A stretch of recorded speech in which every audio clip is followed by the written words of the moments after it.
চাঁপাইনবাবগঞ্জের নাচল উপজেলার ফতেপুর ইউনিয়নের ধান চাষী তোজামেল ইসলাম চলতি বছরে ৩৫,০০০ টাকা খরচ করে ৩ বিঘা জমিতে আমন ধান চাষ করেছেন। এই যে পোকা, তবে বিভিন্ন পোকার আক্রমণে বিপাকে তিনি। লাভ হয়নি কীটনাশক ব্যবহারেও। কারেন্ট পোকা, এই যে জাবা পোকা, তারপরে যে এই পচকাটি, মুন কাটা, এই সব ক্ষতিগ্রস্ত হতে মানুষ ধরেন ক্রিশ্চান সব জহাসিদা হয়ে গেছে।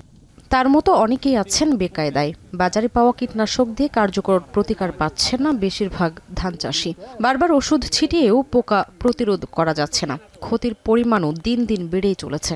ওই পোকাগুলা ওই ধানের গোড়াতে পানির ওপরে এই ছুটি ছুটি হয়ে থাকছে, দিয়া ওই ডিম পারছে, ধানের গোড়া চুষে নিয়েছে। এই বীজ দেওয়া কোনো কাজ হয় না, আরও বীজ দিয়ে দিয়েছি তাও কাজ হবে না। এখন কী বীজ দিয়েছে ডিলাররা আমরা তো বুঝতে পারি না। যারা বোঝে না, লোকাল কোম্পানিগুলো ডিলাররা দিয়ে দিচ্ছে লোকাল কোম্পানির কীটনাশক, ওই কোম্পানিতে কোনো কাজ হয় না। স্থানীয়দের অভিযোগ কৃষি বিভাগের পর্যাপ্ত সহযোগিতা নেই। মাঠ পর্যায়ে গিয়ে কেউ পরামর্শ না দেয়ায় বাড়ছে নিম্নমানের কীটনাশক ব্যবহার। কৃষি বিভাগ কইছে যে আসছি এই দেখছি ওই দেখছি, দেখে না। ডিলারে যেটা কইছে সেটা দিচ্ছি। 2 নম্বরে বীজ দিছে, আমাদের টাকা ঠিকই লাগছে কিন্তু কাজ হচ্ছে। সংশ্লিষ্টরা বলছেন কম দামে নিম্নমানের কীটনাশক হাতের নাগালে পেয়ে তা ব্যবহারে ক্ষতিগ্রস্ত হচ্ছেন কৃষক। ধানের পোকা দমনে মাঠ পর্যায়ে কাজ করা হচ্ছে বলে দাবি কৃষি বিভাগের। নিম্নমানের বীজগুলো ওই সকল দোকান থেকে কিনে পাঠিয়ে পাওয়ার জন্য এতে প্রচুর ক্ষতি হচ্ছে।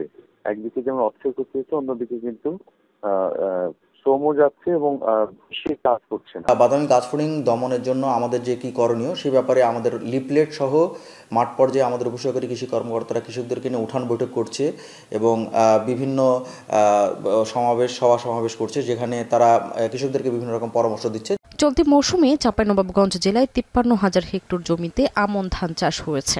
দ্রুত কার্যকর পদক্ষেপ না নিলে আমন মৌসুমে বড় ধরনের ক্ষতির মুখে পড়বে কৃষকরা। ক্ষতি রোধে কৃষি বিভাগ কাজ করবে এমনটাই প্রত্যাশা সংশ্লিষ্টদের।